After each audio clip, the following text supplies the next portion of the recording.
Good morning and welcome to day 2 of our 1-year anniversary special here on Frankly Speaking. Today's guest, former Congressman, Steuben County GOP Chair, and current Assembly candidate Joe Sempolinski will be our guest coming up in just a few moments. A viewer comment from yesterday in regards to yesterday's show. If you missed yesterday's show, we had former Congressman Tom Reed on the show. That was definitely the fastest show that you have ever had. We were wondering if it was from the time change. Well, I don't want to talk about the time change. I know you can find that elsewhere, but I will say I'm over the time change. I don't know about you.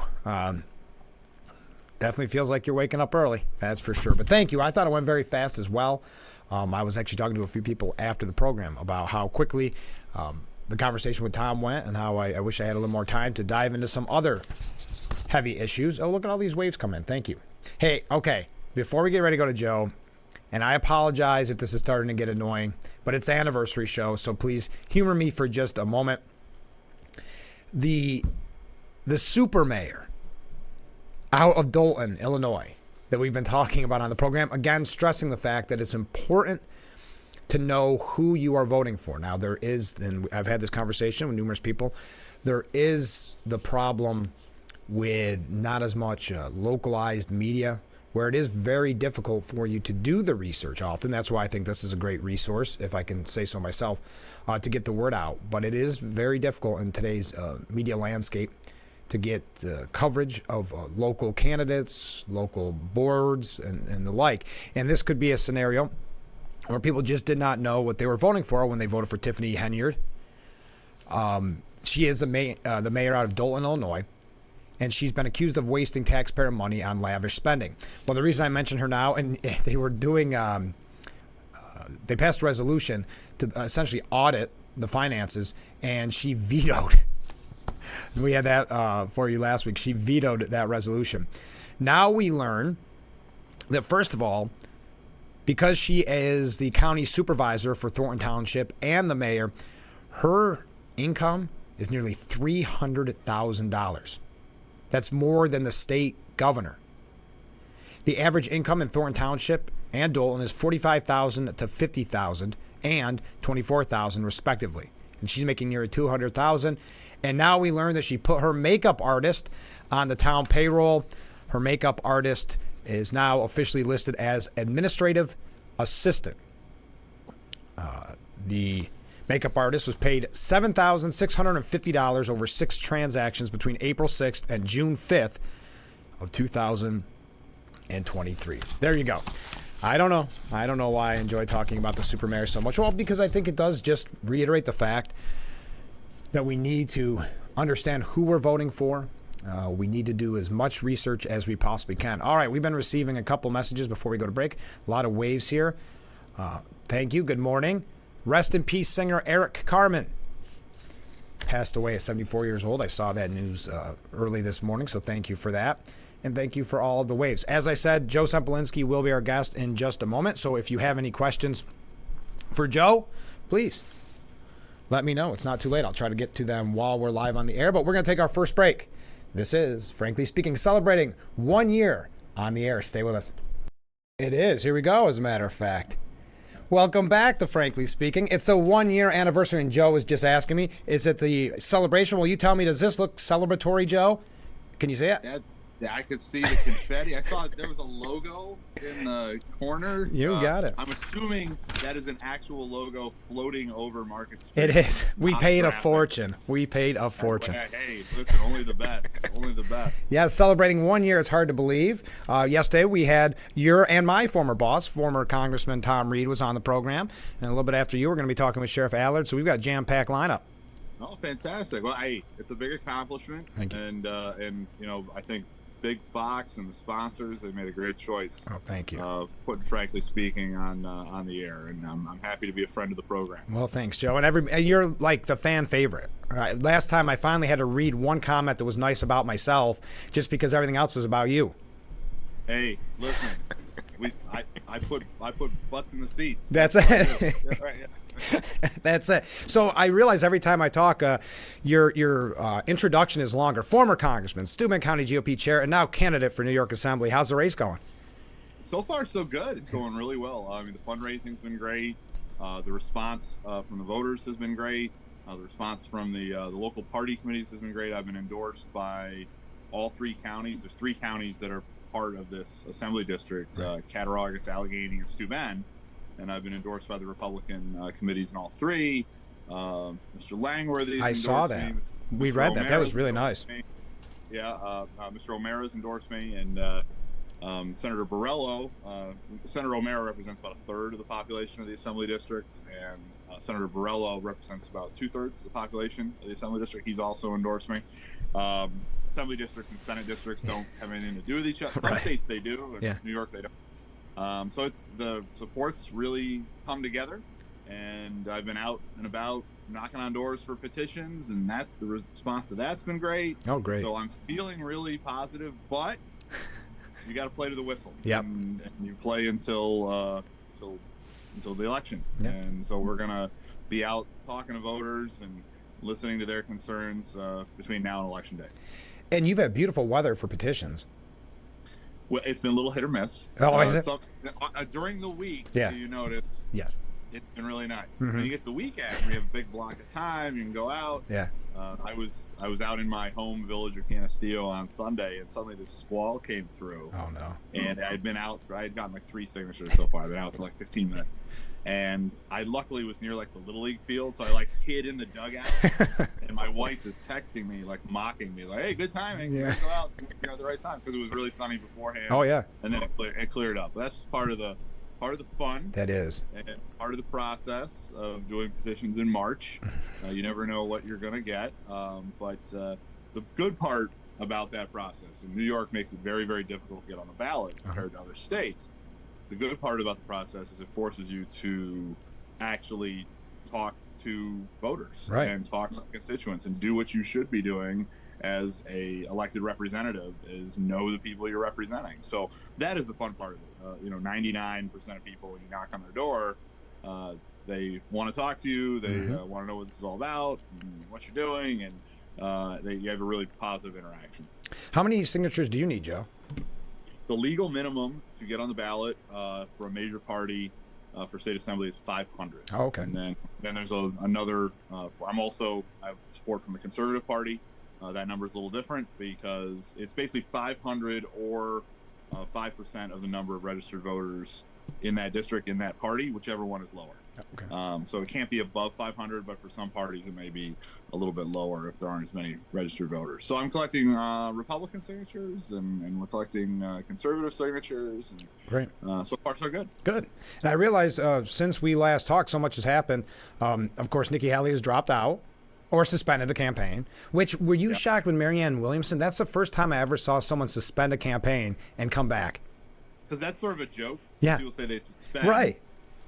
But for all intents and purposes, usually that means it's over. Mm-hmm. I can think of 2 examples. One is Marianne Williamson, and another is myself. Oh, right. Because if you recall, yeah, that's right. when the first map came out in early 22, I said, "Well, listen, I'm not going to run against Congresswoman Tenney, who's my friend. We're going to put it on pause, suspend it." Then the maps changed, and Tom resigned, and Chris Jacob dropped out, and suddenly I hit the unpause button, and we were off running for Congress. I forgot about that. There are examples of that happening, but much like a lot of the things I do, there yes. to be rare occurrences in politics. So what do you think? So tonight, Trump and Biden should be able to lock up the delegate count. So here we go. So we're going to be. I mean, we're in the practically it's the general election. Right. We're going to very quickly here get to mathematically it is the general election. Right. And you can see that because the State of the Union was very much for Biden, the kickoff of his reelection. It was basically a campaign speech, right? Yeah, it's supposed to be a speech about the State of the Union. It is mandated by the Constitution that the president reports to Congress periodically on the State of the Union. You can do that written, you can do that speech, whatever. But it is this constitutional official function, just like any CEO would have to report to his board of directors. Sure. And that's sort of the relationship they have. And he did what he did, got real aggressive with it. But then also, as far as campaign stuff, you notice he dropped a $30 million ad blitz. Yeah. like the next day. So the general election is off and running. It's going to be a very interesting, rest of the year. Yes. Because this is starting a little earlier than usual because the 2 nominations got locked down a little bit quicker than usual. And it's going to be a, all out. One of those 2 is going to be the next president of the United States. And we still technically vote in New York for the primary. I want to make that clear, right? I mean, they don't just suspend That's it. True. Yeah. That's true. It's because they suspended their campaign. So the way that works is there is a meeting of the Board of Elections, and the Republican side will say who qualifies for to be in the primary, and the Democrats will do the same thing. And that got locked down a few weeks ago. Yeah. And then you have to print the ballots. You have to do all these things. And so if you drop out prior to a certain date, you're not on the ballot. If after a certain date, you still are.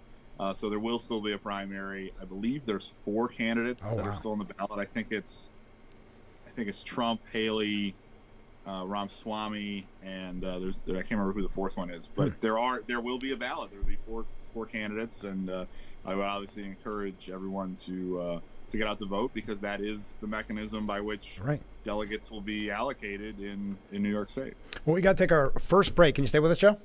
Yeah, absolutely. All right, we'll be right back with Frankly Speaking. Stay with us. Our beautiful view of Market Street there as we return to the 1-year anniversary celebration here on Frankly Speaking. And we have former Congressman Joe Sempolinski. Joe, there is really a lot to talk about this morning. And I know we glanced on the State of the Union, feeling like a campaign speech. But, okay, they kept saying that there was a lot of ad-lib moments, and he did really well. How well practiced were those ad-lib moments? I don't really feel like, other than the time that he really screwed up Lake and Riley's name, that's the only one that felt like an actual ad-lib. That's the one I was going to bring. Yeah. And Lincoln Riley. Yeah.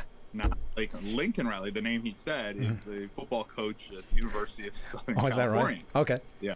And you know what? The media would not cover it, Joe. That was the most frustrating. They would say that he mentioned illegal and said illegal, but they never once mentioned, not even with the SIC at the end of it or anything like that. They just completely avoided it.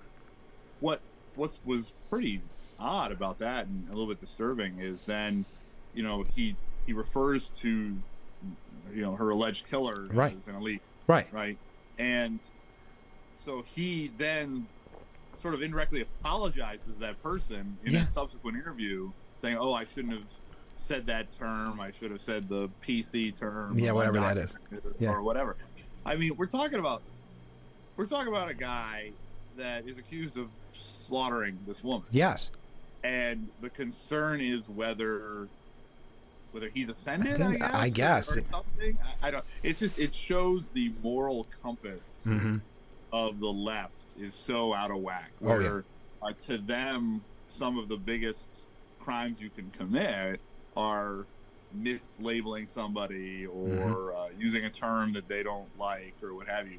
And I'm not saying we should run around trying to be offensive to people, but let's put things in perspective. Yes, in that case. It's something that is offensive to someone is very different than assault, rape, murder, property destruction, theft, these type of things that people I think are usually a little bit more concerned about when it comes to criminal activity. So things are a little out of whack there. But that did appear to be some sort of an ad lib, because Marjorie Taylor Greene had handed him a button saying say your name. He used that button, and I'm pretty sure Marjorie Taylor Greene and Joe Biden didn't coordinate. That did not work ahead on that. That's not sort of a pairing that would do that. So that did appear to be, and also from my understanding, if you compare it to the prepared script, because a lot of times, they release the unions, they'll release, this is the remarks as prepared to the media, either simultaneous with it starting or a little bit before, so they can prepare their, commentary. I don't think that was in the prepared script. No.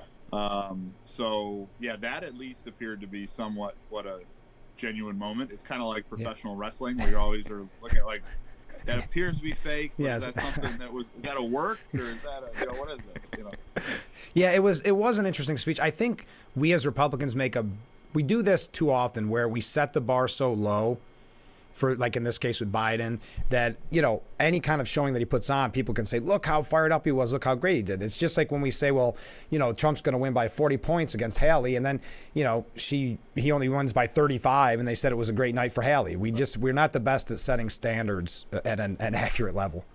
No, that happens in politics a lot, where you play this expectation game, and if you beat the expectations, then suddenly it's good, and if you fail to hit the expectations, no matter how absurd the expectations were, right?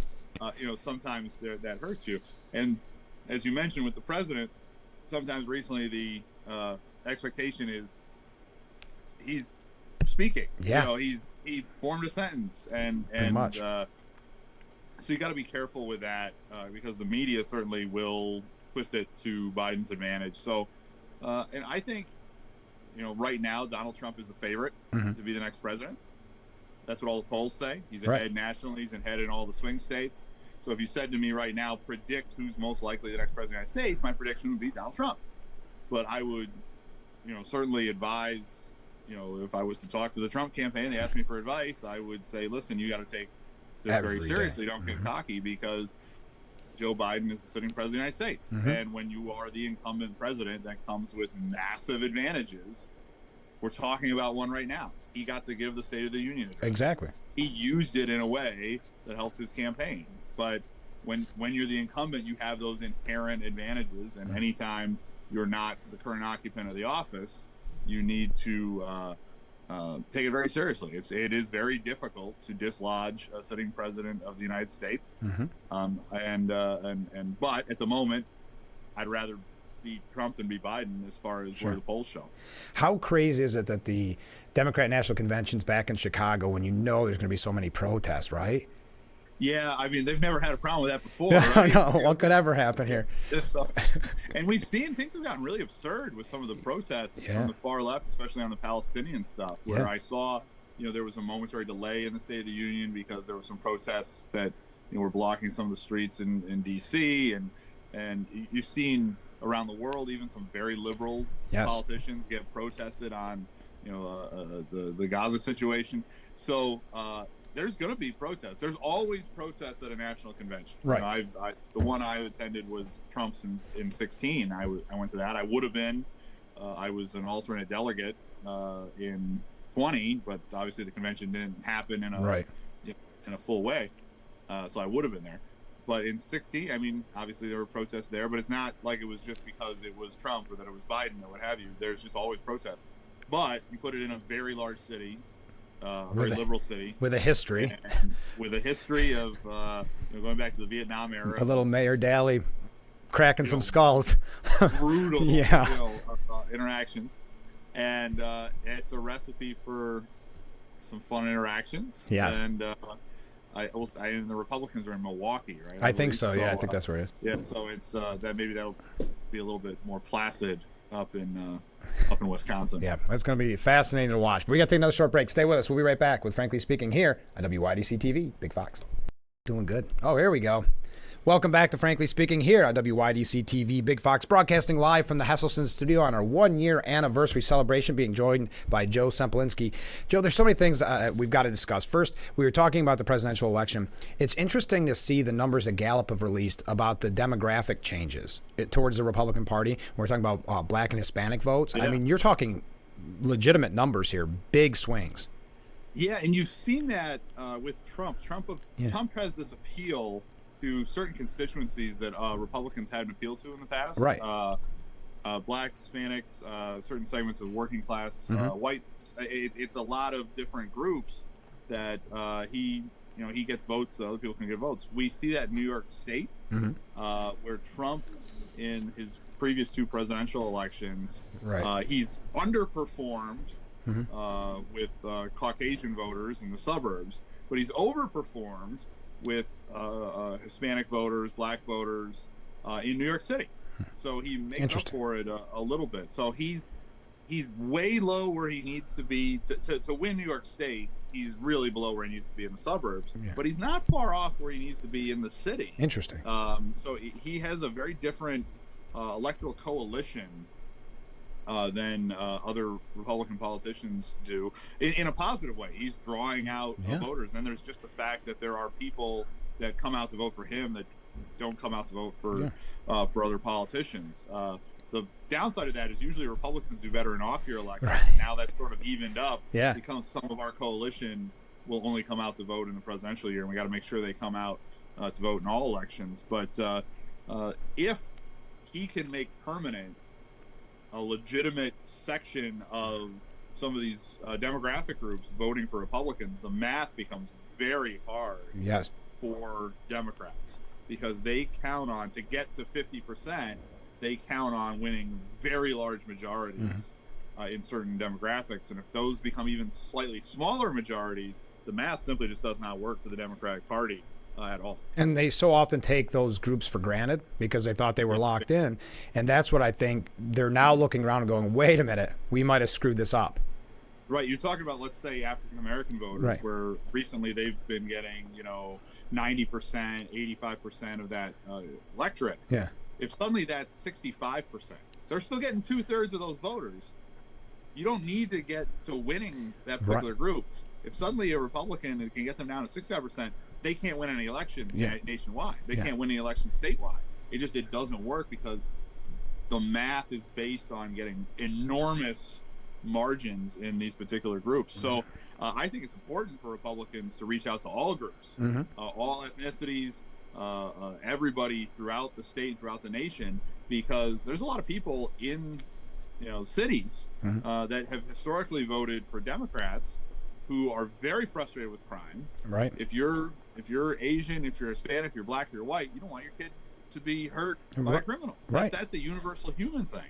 So if we can deliver that message to everybody and get a chunk of votes that we haven't been getting before, we're going to win a lot of elections with Republicans. Hey, what did you think? I don't even know if it's worth bringing up, but what did you think of the kind of the wish list that Biden put out of his budget? $7.3 trillion. I mean, just a wish list. Number. Yes. That's a very big number. And that's my overarching concern. Is we've reached the point where, the sort of the numbers that we all criticized President Obama for, that sort of sparked the Tea Party, these become sort of regular numbers. It's like Mayberry stuff. It feels so quaint. And so it's a situation where, I hope that the Congress does not take that very seriously. So that, just for everybody's edification, I'm a former member of the Budget Committee in the House. The way the process works is the president proposes a budget. The budget is top-line numbers for each section of the government. Then the Congress, and this is how it's supposed to work. This is regular order, which we haven't done in a long time. But regular order would be then the Congress takes that, edits it, modifies it, passes a budget, and then you fill in the appropriations, 12 different appropriations bills, into those top-line numbers. That's how it's supposed to work. Right. We've been a little bit closer than we have in the past, but we haven't gotten there yet. Neither Mr. McCarthy nor Mr. Johnson have gotten all the way to regular order yet. We got to move in that direction because it's the proper way to do things legally, and also it leads to better budgets.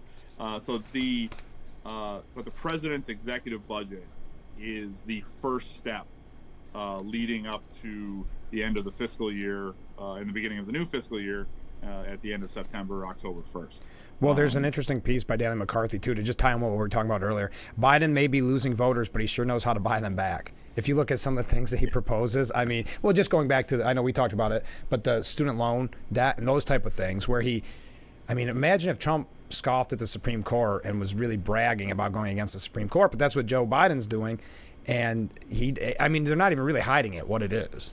That's basically what it is. Yeah. You have a piece of the electorate, young voters, that they do well with, Democrats do well with, and they're trying to lock them down. Yeah. And, if you want to forgive student loan debt, pass a law. Right. And if you can't get it through Congress, tough luck. Yeah. That's how it works sometimes. Yeah. You need to convince Congress to pass laws. Nobody can just say this is now the policy of the United States. Right. I can't do it any more than the president can, because the president is a policy suggester. The president is a policy executor. The president is a policy approver, but he's not a policy creator. Right. That is the Congress, and maybe he should watch Schoolhouse Rock. They have a very good episode on it. Hey, just before we go, I don't know if this has piqued your interest, Joe, but today the New York Post has an op-ed by our former governor, now disgraced Governor Andrew Cuomo. He spoke at the church on Sunday. What do you think his plans are?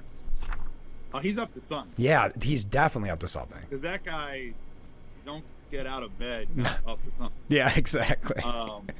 And I was glad to see that the pandemic response subcommittee subpoenaed him. Yes, so finally. Hopefully they'll ask tough questions. Yeah.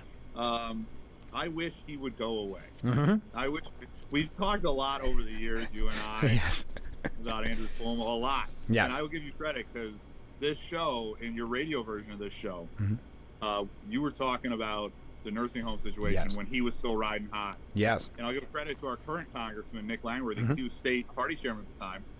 And he was talking about it when Cuomo was still riding high. I remember in the height of the pandemic, outside in the cold at a press conference in Rochester, myself, I was there with Nick talking about it. And I hope he's held accountable. And but most, I hope he just, I don't know, goes away. Goes and goes. Maybe there's nice places in the Adirondacks that you can go and write another book, and fish, and write a book no one will read. Exactly. And hopefully not be paid $5 million for it, and just live out his life. Hopefully not hurting any more people. Right. Just before we go, Joe, anything that we need to know about the local races? I know we talked about it last time. It is petition process time, so people can contact you, I'm sure. Yes, this is a petition process. Somebody knocks on your door, asks for signatures. That is just the mechanism that puts people on the ballot. We have a good slate of candidates in the Corning area, the state legislators, the congressmen. It's people running for re-election. Western Steuben, I'm running to replace Mr. Giglio. Northern Steuben, we have now Andrea Bailey running to replace Marjorie Burns. Yeah, she seemed real nice. She's a great candidate. And the most interesting race is it looks like we're going to have a primary for county judge. Right. So you can, for people that are signing for county surrogate court, Steuben County, you can sign for one of the two candidates, either Mr. Tunney or Mr. Bulgari. And then should they both get enough signatures, then we'll have a primary on June 25th, and the people decide who the Republican nominee will be. Interesting. So it's going to get fun here, Joe. I can't wait. All this stuff. I'm excited. Yeah. Well, Joe, thanks for being on the 1-year anniversary here. I really appreciate it. Great accomplishment, and I'm so happy with how the community has once again embraced, frankly speaking, and I hope this is one of about 100. There we go. Perfect. All right, Joe. We'll talk soon. Thanks for being on. All right. Thank you. All right. We'll be right back with Frankly Speaking. Stay with us. And we are back with Frankly Speaking here on WYDC TV. Big Fox celebrating 1 year on the air. Thanks again to former Congressman, Steuben County GOP Chairman, and candidate for New York Assembly, Joe Sempolinski, for being our guest. We received a couple comments, as we always do when Joe's on. Great way to celebrate having Joe on. I agree. He was one of the first ones I asked. Great. From another viewer, great show. Congratulations on your year. You give us great information and insight on local issues. Well, thank you. When we get into some hot topics, would they ever consider letting you do specials to give you more time? I can talk to them about it, sure. Sometimes an hour just isn't enough. I agree. Thanks for the service you provide. Well, thank you for watching. It's been a blast this year, and I can't thank you enough for everybody who have joined us through that year. I know I say it every time, but Joe is definitely a fan favorite, so I'm glad that he could be on the program. There is, how am I doing on time? We have Sheriff Allard, but I'm going to actually play that tomorrow. Full disclosure, we pre-recorded it just the other day. So I'm going to play that tomorrow since we're running just a little bit late and there's plenty to cover. So we'll broadcast it. We have Corning Mayor Bill Boland on tomorrow. At one point, we're going to have Assemblyman Phil Palmisano, Chris Friend. We've got a lot of guests. So you want to tune in for the full week. Tomorrow is officially, now the whole week we're celebrating, but tomorrow is officially 1 year on the air. I wanted to just highlight, just quickly, what I had mentioned with Joe, because I didn't give credit where credit was due. So Andrew Cuomo did an op-ed. I saw it at the New York Post. I don't know if it was just exclusively for the New York Post, but he said, yes, I approve congestion pricing, but it's time to hit the brakes. He's changed his mind on that. So he's up to something, as Joe said. What that is, we're just not sure. Yeah. Okay. Also, speaking of New York, there is a piece, this is probably everywhere, but specifically towards New York City. New Yorkers can barely live in their apartments because the weed smell is so bad. It can really stink to live here, says Allison Kruger. New Yorkers are being smoked out of their own apartments by the stench of marijuana. Since cannabis was legalized in the city in 2021, its pungent odor has become increasingly common on New York City streets, and now Gothamites say they can't even escape it in their own home. Wow. I'm not going to read that whole post for you, but just interesting, the unintended consequences of those rules. So I mentioned also with Joe, looks like today will be the day to lock things up, and we move to the general now for all intents and purposes. It has been the general election, really. We know that. We saw it with, as Joe mentioned, with the campaign speech that was the State of the Union. We've also seen it with former President Trump's messaging. But President Biden and former President Donald Trump are expected to make their 2024 general election rematch official on Tuesday. That's when the Democrat incumbent and his Republican predecessor in the White House are all but certain to officially clinch the two major party presidential nominations as Georgia, Mississippi, and Washington State hold primaries. With no major challengers left, both Biden and Trump are expected to collect all or nearly all the delegates up for grabs in Tuesday's contest, putting each of them over the top and making them the Democrat and Republican presumptive presidential nominees. Now, we don't have to get through all the numbers. We know that Trump's had a successful campaign this whole time. It'll be interesting. But again, we're already there, right? Let's face it. We're already in the general for what it's worth. Okay, we do have to take another short break. I don't want to run too late. Again, thanks to Joe Sempolinski for being on the program. Keep those comments coming in. I really appreciate all the waves and all the kind words.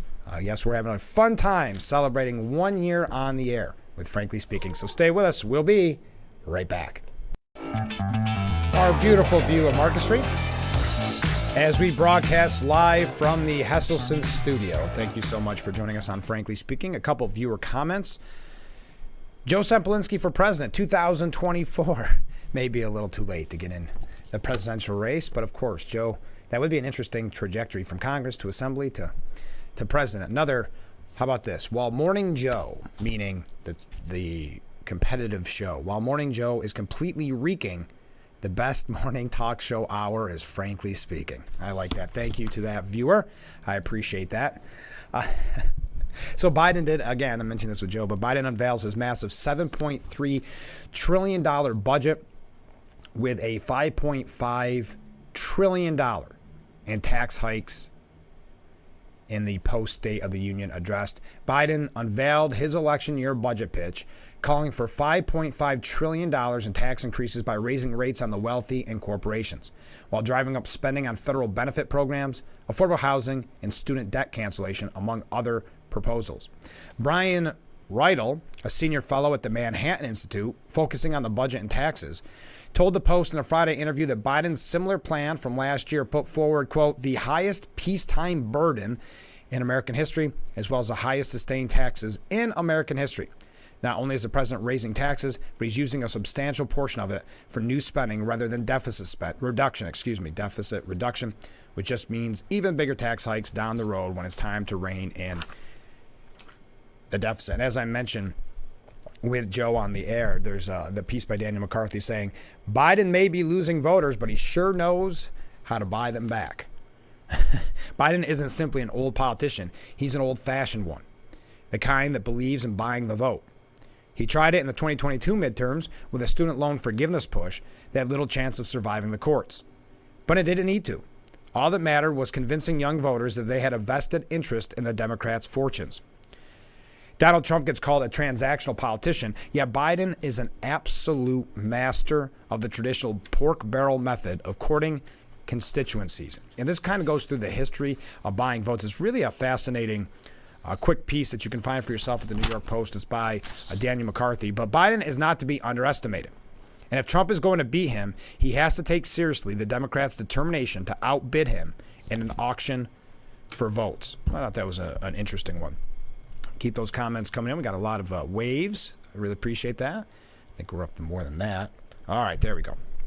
And the New York Post editorial board put it a little different, saying, bank breaker in chief Joe Biden proves he can't be trusted with your dollars. The release of President Biden's latest monstrous budget plan, largely a reprise of last year's, proves that bank breaker Joe is still at it, happy to promise the moon to buy his way to victory. All fiscal responsibility be damned.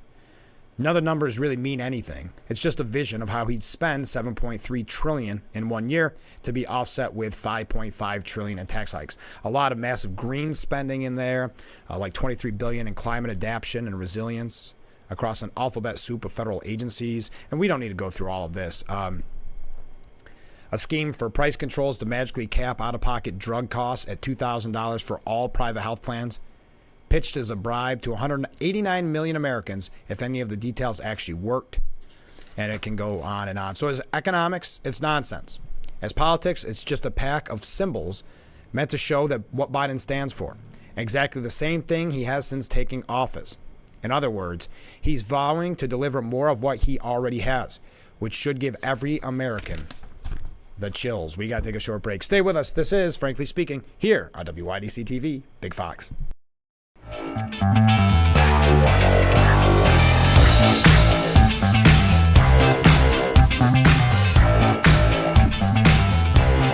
We are back with the 1-year anniversary edition of Frankly Speaking here on WYDC TV, Big Fox. Did you see what Biden had to say when he was caught on that hot mic after the State of the Union? I mean, what would really be considered a very inappropriate comment from other politicians. The media has chosen to shrug it off. But he told, and it was during, again, after the State of the Union, and one of his aides cut him off. But he said, or suggested that he said to Benjamin Netanyahu, quote, "I told Bibi, don't repeat this, but we're going to have a come to Jesus meeting." And you know that term, a come to Jesus meeting, kind of a, maybe a confrontational, heart-to-heart, more than just a heart-to-heart. So they asked him on Fox and Friends, meaning Benjamin Netanyahu, what did you think of that? He said, "I don't know. I'm not familiar with the term, even though Jesus wasn't born that far away from here." I'll tell you what it means. If it means having a heart-to-heart conversation, we've had that plenty of times over the 40 years that I've known Joe Biden and over the 12 or 13 conversations that we've had since the beginning of the war. To the extent that the world thinks that America and Israel are united, that helps the war effort, and it helps our effort to achieve victory and obviously the release of the hostages. To the extent that Hamas believes that there's daylight between us, that doesn't help. Just a weird statement to use. And you could tell he thought he was like Biden was like a little kid saying something shocking. Don't tell anybody I said this, but just really inappropriate. So now, as the former congressman who was on the program just moments ago was saying, now you have the White House saying that Joe Biden didn't apologize for saying illegals. The White House on Monday pushed back against claims President Biden apologized for using the term illegal to describe the migrant accused of killing Laken Riley. Just days after, the president said he had regret for using the loaded term. The president appeared to backtrack in an interview that aired on MSNBC Sunday, saying he had regret for using illegal instead of a more neutral undocumented. But White House Deputy Spokesperson Olivia Dalton attempted to clarify this again on Monday, which is always good when you have to have this back and forth of clarification, telling a reporter that, quote, "The president absolutely did not apologize despite his expression of regret. There was no apology anywhere in that conversation. He did not apologize. He used a different word. I think we should be really clear about this in the facts." Very, very weird. Now, did you see that former President Trump is actually campaigning with Laken Riley's parents? I don't know if you saw that. They were in, I want to say, Georgia. And then this is CNN, a piece from Jose Antonio Vargas. He said, "The problem isn't Biden's illegal gaffe." So I said, I wonder what the problem's going to be. Like, what would the problem be? Well, he basically gives Biden an out and says, yeah, it's not the way that we talk about it anymore, but, whatever. And then, quote, "Obsessing over the single word loses sight of the more sobering reality that, in actions and in copious, insidious words, Trump will be worse on immigration than Biden if reelected." So it's okay that he said something inappropriate. It's okay that he used an outdated term because in the long run, in Mr. Vargas's mind, he would be better than Trump on immigration. But yes, Trump is campaigning. How am I doing? Let me take another short break because we just got to wrap up a couple quick things. Wow, this went fast, just like always. Stay with us. We'll be right back with Frankly Speaking here on WYDC TV, Big Fox.